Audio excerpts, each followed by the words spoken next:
राजस्थान के जमवारामगढ़ क्षेत्र से इस वक्त की बड़ी खबर सामने आ रही है, जहां एक युवक का शव मिलने से पूरे इलाके में सनसनी फैल गई।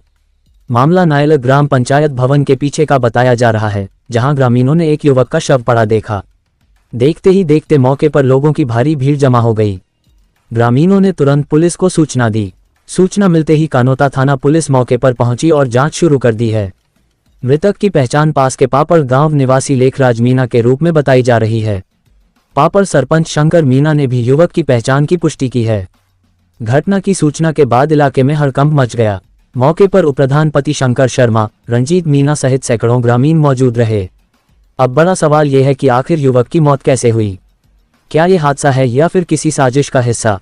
फिलहाल पुलिस हर एंगल से मामले की जांच में जुटी हुई है।